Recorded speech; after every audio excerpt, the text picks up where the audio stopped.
मुद्दा में जैसा माननीय सदस्य बता रहे हैं, कैंसर रोगियों के आश्रित बच्चों को सम्मिलित करने का प्रकरण पहले तो नीतिगत निर्णय से संबंधित है, इसलिए परीक्षण करवाया जाएगा।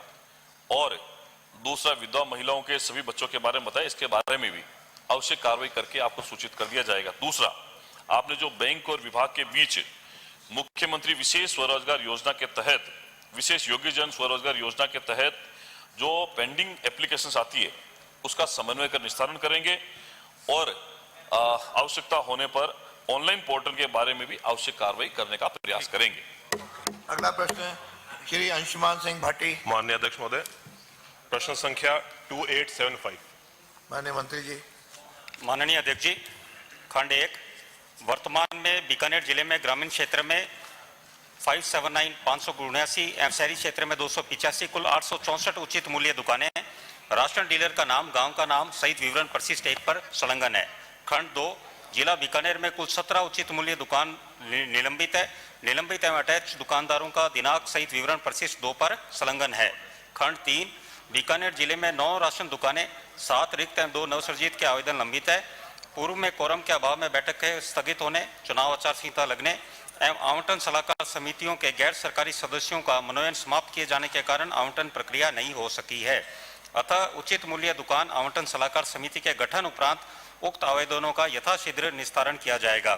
विभागीय निर्देश दिनांक 7/4/2010 एवं 26/12/2019 द्वारा राष्ट्रीय खाद्य सुरक्षा योजना के अंतर्गत चयनित 500 राशन कार्डों अथवा 2000 यूनिटों पर नवीन उचित मूल्य दुकानें खोले जाने के मापदंड निर्धारित हैं, जिसके अनुसार उचित मूल्य दुकान के पुनर्निर्धारण कर आवश्यकता अनुसार उचित मूल्य दुकानों का गठन किया जाता है।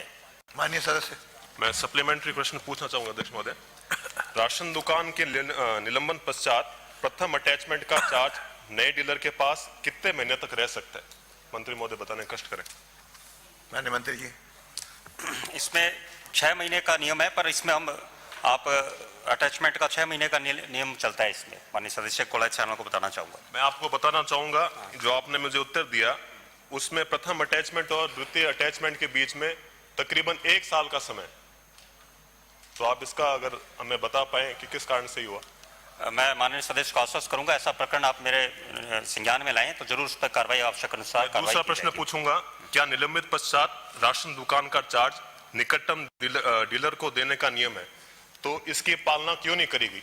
क्योंकि कई गांवों में 2-3 गांव छोड़ के राशन डीलरों की जो चार्ज है वहां दिए गए, इससे ग्रामीणों को काफी दिक्कत होती है और आमदन में समस्या काफी विद्यमान है।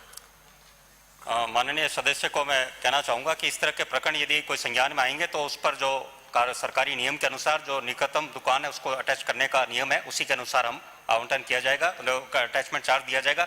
यदि आपके ऐसे कोई प्रकरण ध्यान में तो आप व्यक्तिगत मुझे बताइए, उस पर मैं तुरंत कार्रवाई करूंगा। आप श्री चंद कृपलानी दो गए। प्रश्न संख्या 381। माननीय मंत्री जी। माननीय अध्यक्ष महोदय जी, खंड 1, सरकार द्वारा विगत 5 वर्षों में जनजाति बाहुल्य क्षेत्र में छात्र छात्राओं की छात्रावासों की सूची परिशिष्ट पर संलग्न है।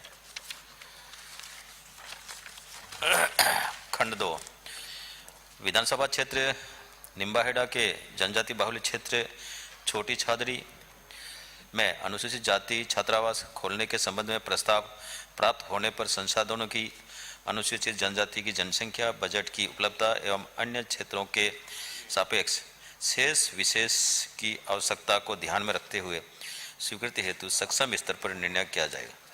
माननीय सदस्य। अध्यक्ष महोदय, मैं आपके माध्यम से माननीय मंत्री जी से पूछना चाहूंगा कि छात्रावास खोलने के मापदंड क्या है? एक तो आपके, दूसरा मेरा जो टीएसपी क्षेत्र छोटी सारडी है, वहां पर 4 ग्राम पंचायतें ऐसी है जिसमें 95% से अधिक जनजाति रहती है। ईटों का तालाब, करणपुर कला, कालाकोट व डाबरा, तथा 9 पंचायतें जहां पर 56% से ज्यादा अनुसूचित जाति जनजाति के लोग रहते हैं। क्या सरकार वहां पर जनजाति छात्रावास खोलने का विचार रखती है? तथा जहां पर टीएसपी क्षेत्र नहीं है निम्बाड़ा में, और वहां जनजाति क्षेत्र की 2 पंचायतें जिसमें 60% 70% वहां रहते हैं, वहां भी खोलने का विचार है। मैं अध्यक्ष महोदय आपके माध्यम से हमारी पूर्ववर्ती सरकार के मंत्री धनलाल जी मीणा साहब को धन्यवाद देना चाहूंगा कि वहां पर जितने भी हमारे हॉस्टल खुले नल्लाल जी मीणा जब मंत्री थे आपके डिपार्टमेंट उन्होंने खोले, तो कांग्रेस के प्रश्न राज में पूछो। एक भी हॉस्टल हमारे यहाँ नहीं खुला। अरे प्रश्न पूछो माननीय सदस्य। पूछ लिया ना सब मैंने, बताइए मंत्री जी। माननीय मंत्री जी। माननीय अध्यक्ष महोदय जी, माननीय सदस्य का सवाल वास्तव में सही है। विभाग द्वारा नवीन छात्रावास खोले जाने के प्रस्ताव को संसाधनों तथा बजट की उपलब्धता, अनुसूचित जाति की जनसंख्या एवं अन्य क्षेत्रों के सापेक्ष क्षेत्र विशेष की आवश्यकता को ध्यान में रखते हुए छात्रावास हेतु आवंटित की जाने वाली निःशुल्क 2.5 एकड़ भूमि जिसके निकट राजकीय उच्च माध्यमिक विद्यालय संचालित हो, भूमि का क्षेत्र विद्युतीकृत हो व पानी की पूर्ण उपलब्धता हो, भूमि पक्की सड़क मार्ग से जुड़ी हुई हो व सुरक्षा क्षेत्र की सुरक्षा की दृष्टि से उपयुक्त हो एवं आवंटित की जाने वाली भूमि से हाई लाइन नहीं गुजर रही हो, ऐसे स्थान पर नवीन छात्रावास खोले जाने का निर्णय सक्षम स्तर पर से लिया जाता है। अध्यक्ष महोदय जी, माननीय सदस्य का चिंता सही है कि वहाँ पर भी जनजाति क्षेत्र के बालक हैं, बालिका छात्रावास है लेकिन बालक एक भी नहीं है। लेकिन आपकी चिंता क्योंकि पिछली बार वहाँ पर एक प्रभावशाली नेता थे, वहाँ के विधायक थे, उन्होंने चिंता नहीं आपके चिंता की, इसलिए आपको धन्यवाद दे रहा हूँ। आपने ये चिंता जाहिर की, इसलिए आप अपना प्रस्ताव बनाकर भेजें। से पूछिए। आप प्रस्ताव बनाकर आपको एक पूरा प्रश्न और उत्तर मिलेगा। तो निश्चित रूप से उनको ध्यान में रखते हुए हम वहाँ पर खोलने के लिए ये सारे अगर नॉर्म्स पूरा करते हैं तो गुणावगुण के आधार पर उस पर निर्णय किया जाए। मैं मंत्री जी को धन्यवाद देता हूँ साहब। मैं आपको जो भी नॉर्म्स पूरे करते हैं वो लिस्ट आपको दे दूंगा और मुझे विश्वास है आप खोलेंगे। मैं सेकंड प्रश्न पूछ रहा हूँ अध्यक्ष महोदय कि वर्तमान में निम्बाड़ा विधानसभा क्षेत्र में जितने भी छात्रावास हैं उसमें क्षमता बढ़ाने पे आप विचार करते नहीं करते, क्योंकि क्षमता कम, रूम कम है और क्षमता बहुत ज्यादा बढ़ती जा रही है। और साथ ही साथ जो आपको मैंने पूछा था पहले, आपने बताया भी है, बच्चियों के छात्रावास अधिकतर है, बच्चों के छात्रावास खोलने का भी आप विचार रखते हैं, ये जवाब देते हैं आप। माननीय मंत्री जी। अध्यक्ष महोदय जी, आपने कहा कि वहां पर एक भी बच्चों का छात्रावास नहीं, केवल मात्र एक है। दूसरा आपने क्या कहा थोड़ा सा, क्योंकि मैं सुनता कम हूं, थोड़ा बहुत वापस संख्या बढ़ाएंगे कि नहीं? संख्या बढ़ाने की। हाँ, क्योंकि क्षमता वृद्धि का कई जगह से मांग आती है और आवश्यक है, क्योंकि छात्रों की संख्या बड़ी है तो निश्चित रूप से इस पर विचार करेंगे। बिला जी। अगला प्रश्न भेराराम चौधरी, जो प्रश्न संख्या 382। माननीय मंत्री जी। माननीय अध्यक्ष महोदय जी हाँ, DIL RMP योजना के अंतर्गत विधानसभा क्षेत्र ओशिया के अंतर्गत आने वाली तहसील ओशिया, तिवरी तथा बावड़ी के समस्त गांवों के राजस्व रिकॉर्ड का डिजिटाइजेशन के तहत सेग्रीगेशन का कार्य पूर्ण कर जमाबंदियों को ऑनलाइन किया जा चुका है। खंड द्वितीय, विधानसभा क्षेत्र ओशिया में राजस्व रिकॉर्ड के डिजिटाइजेशन के दौरान नक्शे में दर्ज गलत तरमीमों में शुद्धिकरण हेतु प्राप्त आवेदन का तहसीलवार विवरण निम्नानुसार है। ओशिया में आवेदन प्राप्त हुए 132, जिसमें 109 का निस्तारण कर दिया गया है 23 से। बावड़ी में 392 आवेदन प्राप्त हुए, जिसमें 373 निस्तारण कर दिए गए और 19 बाकी हैं। तिवरी में 124 आवेदन प्राप्त हुए थे, जिसमें से 83 का निस्तारण हो चुका है, 41 बाकी है। राजस्थान भू राजस्व अधिनियम 1956 की धारा 136 के अंतर्गत तरमीम नक्शे संबंधी लिपिकी त्रुटि को दुरुस्त करने का प्रावधान है। संबंधित उपखंड न्यायालय द्वारा प्रकरण दर्ज कर विधिवत रूप से सुनवाई का अवसर देते हुए नियमानुसार निस्तारण किया जा रहा है। अलग से विशेष अभियान चलाने की आवश्यकता नहीं है। माननीय सदस्य। जो माननीय अध्यक्ष महोदय, जो आपके माध्यम से मैं ये पूछना चाहूँगा, ये बड़ा सीरियस ये जो प्रश्न है। वहाँ गांव के लोगों की पूरी शांति जो है भंग हो गई। जमीनों की तरमीम जो एक्चुअल में जो लट्ठा जो नक्शा है उसमें तरमीम तो सही है, लेकिन जो डिजिटल ये जो भू अभिलेख के ये जो जिस एजेंसी ने जो ये सर्वे किया है, ये उनकी गलती से या फिर पटवारी या आरआई की गलती से पूरे गांव की जमीनों की तरमीम जो है वो अस्त व्यस्त कर दी है। उसका जिम्मेवार जो सर्वे एजेंसी है या फिर पटवारी है, और जो जिम्मेवार है उनके खिलाफ में आप क्या कार्रवाई करेंगे? क्योंकि पूरे गांव की जमीन का तरमीम और लट्ठा नक्शा एकदम सही है, लेकिन ऑनलाइन में उन्होंने अपने मन मर्जी से कर दिया। उनके खिलाफ क्या कार्रवाई करेंगे? उत्तर आने दीजिए, क्या कार्रवाई करेंगे? माननीय अध्यक्ष महोदय, आंकड़ों के माध्यम से पूरी तरह से ये बात स्पष्ट है कि नक्शों में तरमीम और ये सब इनमें त्रुटियां हुई है। मैं आपके माध्यम से सदन को ये विश्वास, क्योंकि इसमें प्रावधान है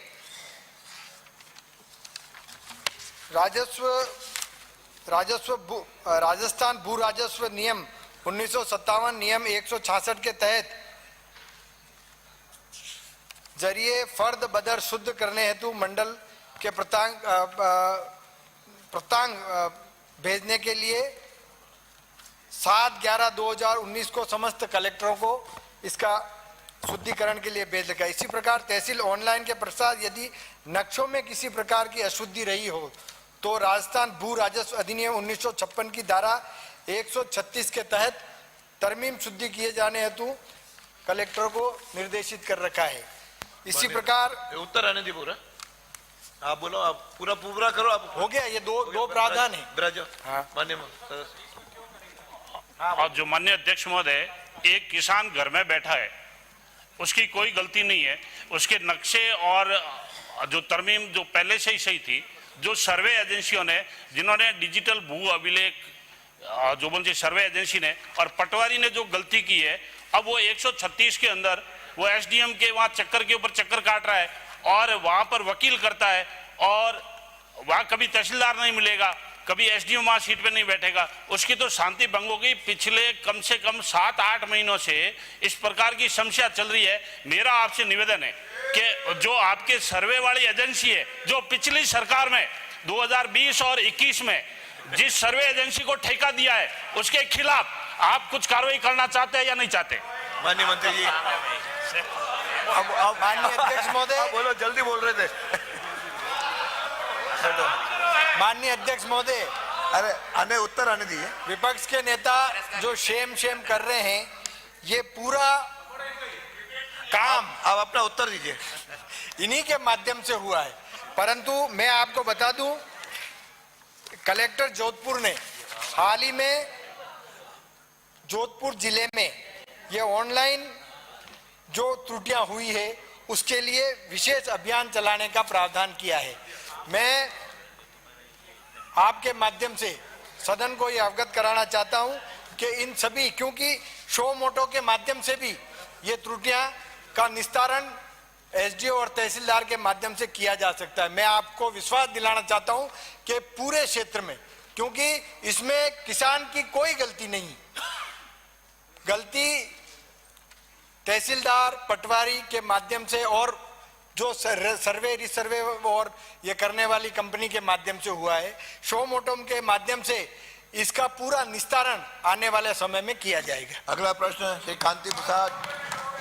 संख्या 383 उत्तर मेरे पास आ गया है। आदरणीय अध्यक्ष जी, मैं आपके माध्यम से माननीय मंत्री जी से जानना चाहूँगा कि हर वर्ष मोहरम तो डाली जाती है पर उसे रोलर नहीं चलाया जाता, इसलिए मेरा आपसे निवेदन है अगर जिस तरीके से मोहरम डाले उसमें रोलर भी चलना चाहिए ताकि आने वाले पर्यटकों को कोई परेशानी नहीं हो। प्रश्न दूसरा मेरा ये है कि रणथंभौर भी नेशनल पार्क है, सरिस्का भी नेशनल पार्क है, वहाँ गणेश जी के मंदिर में इंटरलॉक टाइल डली हुई है, फिर हनुमान जी के मंदिर में इंटरलॉक टाइल डलाने में आपको क्या दिक्कत आ रही है, जबकि सरकारी मंदिरों के नाम से, गायों के नाम से बनी है। तो माननीय मंत्री जी, मेरा आपसे निवेदन है, आपके माध्यम सरकार से भी निवेदन है, जब मंदिरों के प्रति इतनी चिंता है तो आपको पांडुपोल हनुमान जी के यहाँ भी सदस्य इंटरलॉक टाइल। निवेदन नहीं, प्रश्न पूछो। माननीय अध्यक्ष महोदय, थानागाजी से आने वाले माननीय सदस्य ने सरिस्का स्थित पांडुपोल मंदिर को लेकर जो प्रश्न किया है, मैं आपके माध्यम से माननीय सदस्य को यह कहना चाहूंगा कि गत सरकार में आपकी बैसाखी के ऊपर ही वो सरकार टिकी हुई थी और आप चाहते तो उसमें वो सड़क बनवा सकते थे, लेकिन माननीय मुख्यमंत्री जी ने और माननीय वित्त मंत्री जी ने जो सदन में बजट प्रस्तुत किया, माननीय मुख्यमंत्री जी के द्वारा हर स्थिति में वन संरक्षण के लिए पेज नंबर 43 पर प्रदेश के संरक्षित वन क्षेत्रों में स्थित धार्मिक स्थलों में श्रद्धालुओं और वन्य जीवों की सुरक्षा को ध्यान में रखते हुए प्रथम चरण में सरिस्का स्थित पांडुपोल और रणथंभौर में त्रिनेत्र गणेश जी के लिए ईवी बेस्ड ट्रांसपोर्ट सिस्टम शुरू किया जाएगा। माननीय अध्यक्ष महोदय, जब ईवी बेस्ड ट्रांसपोर्ट सिस्टम के माध्यम से ई बस का प्रावधान माननीय मुख्यमंत्री जी द्वारा किया गया है, तो निश्चित रूप से आवागमन के लिए अच्छी साधन सड़क की भी आवश्यकता होगी। इसके लिए मैं माननीय सदस्य को आश्वस्त भी करता हूं और आपके माध्यम से कहना चाहूंगा कि सरिस्का को ध्वनि प्रदूषण एवं वायु प्रदूषण से मुक्त करने और श्रद्धालुओं तथा पर्यटकों को सुविधाजनक आवागमन उपलब्ध कराने के उद्देश्य से सरिस्का गेट से टहला गेट एवं पांडुपोल मंदिर मार्ग पर अच्छी गुणवत्ता की ग्रेवल सड़क बनवा करके वहां पे आवागमन में आने वाले श्रद्धालुओं को और जो टूरिस्ट आते हैं उनको अच्छी सुविधा मिले, उसके लिए मैं आपके बीच में सदन के बीच में घोषणा भी करता हूं। अगला प्रश्न है कि पूसाराम गोदारा। प्रश्न का उत्तर आ चुका है। प्रश्न संख्या 3901 354 नंबर पर। माननीय अध्यक्ष महोदय के माध्यम से मैं मंत्री महोदय को पूछना चाहता हूं कि आपने 1.5 लाख रुपए की साख सीमा की लिमिट बताई है एसटी लोन की, और कृषक मित्र योजना की 3 लाख और एमटी लोन की 10 लाख रुपए बताई गई है। मैं माननीय मंत्री महोदय से अध्यक्ष महोदय के माध्यम से पूछना चाहता हूं कि क्या इस लिमिट के अनुसार कितना प्रतिशत वास्तव में एसटी और एमटी लोन किसान को या सहकारी समिति के सदस्य को दिया जाता है? कृपया ये बताएं कि कितना लोन दिया जाता है। मंत्री जी। माननीय अध्यक्ष महोदय, माननीय रतनगढ़ से आने वाले विधायक जी ने जो प्रश्न पूछा है उसकी जो है उनको सूची उपलब्ध करा दी गई है।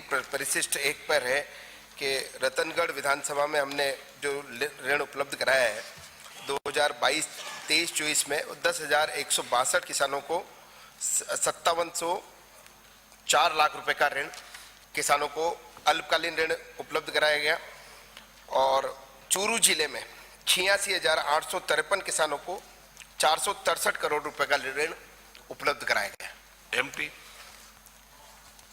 एमटी ऋण के कोई आवेदन हमें प्राप्त नहीं हुए, अगर आवेदन प्राप्त होंगे तो निश्चित रूप से उनको भी ऋण उपलब्ध कराया जाएगा। मैं अध्यक्ष महोदय के माध्यम से पूछना चाहता हूं कि 1.5 लाख की लिमिट सैंक्शन के विरुद्ध में ये एक सदस्य को इनके उत्तर के मुताबिक 5,600 रुपए मिलते हैं, क्या वो फसल बिजाई बीज के ही पैसे 5,006 रुपए नहीं होते? एक सदस्य को मात्र 5,500 रुपए दे रहे हो और उसकी लिमिट 1.5 लाख की है। इसलिए मेरा ये निवेदन है कि किसान हित में लिमिट के अनुसार उनको एसटी लोन दिया जाए। एमटी लोन के लिए आवेदन है, कृषि सार्थक कृषि मित्र के लिए भी आवेदन है, लेकिन आपकी बैंकों द्वारा उन्हें लोन नहीं दिया जा रहा है। ये सत्य था, इसलिए कारण बताए कि उनको क्यों नहीं दिया जा रहा है। प्रश्न बताइए। माननीय सदस्य द्वारा जो एमटी लोन और अल्पकालीन ऋण की बात की जा रही है कि अल्पकालीन ऋण जो है वो कम लिमिट से थोड़े से कम दिए जा रहे हैं, तो ऋण माफी के बाद साहब 5,000 रुपए देते हैं 1.5 लाख। उत्तर सुन लीजिए, मैं उसका पूरा बता रहा हूं ना आपको। ऋण माफी के बाद में जो पुराने ऋणी थे उनको तो हम 50,000 से प्रति वर्ष 5% बढ़ा करके उनको हम दे रहे हैं चूरू जिले में, और जो नए सदस्य जुड़े हैं पिछली बार हमने इस साल भी 5 लाख नए सदस्यों को जोड़ने का हमने लक्ष्य लिया है और इस साल हमने लिमिट भी बढ़ाई है। निश्चित रूप से सरकार की मंशा किसानों को अधिकतम ऋण उपलब्ध कराने की है। निश्चित रूप से हम जो भावना है सदस्य महोदय की, हम उनको अधिकतम ऋण उपलब्ध कराने का प्रयास करेंगे। और करना चाहूंगा कि व्यवस्थापकों को जो 20-20 साल से काम कर रहे हैं और अस्थायी तौर पर काम कर रहे हैं, समितियां उनको पेमेंट कर रही है, उनको आपने नियमित करने का इरादा नहीं बताया है। तो मैं ये पूछना चाहता हूं कि इतना भ्रष्टाचार और उनको यह नियमित क्यों नहीं किया जा रहा है, और कारण इसमें स्पष्ट नहीं किया गया उत्तर में कि नियमित नहीं किया जा सकता, और क्या इनका ट्रांसफर पॉलिसी भी बनाने का इरादा रखते हो क्या? बैठिए माननीय मंत्री जी। माननीय सदस्य द्वारा व्यवस्थापकों को नियमितीकरण के लिए भी पूछा गया है, तो अभी तो वर्तमान में तो कोई हमारे पास प्रस्ताव अभी है नहीं उपलब्ध, और इस पे माननीय सदस्य को मैं बताना चाहूँगा आपके माध्यम से कि बूंदी और अजमेर जिले के जो व्यवस्थापक हैं वो न्यायालय में अपने लिए गए थे और वहाँ से मामला विचाराधीन है और कोर्ट द्वारा स्टे दिया गया है। तो जैसे ही वहाँ से स्टे खुलने के बाद में परीक्षण करते ही उनको नियमित करने की प्रक्रिया सरकार अगला द्वारा प्रश्न है श्री हरिमोहन शर्मा। 385 माननीय मंत्री जी।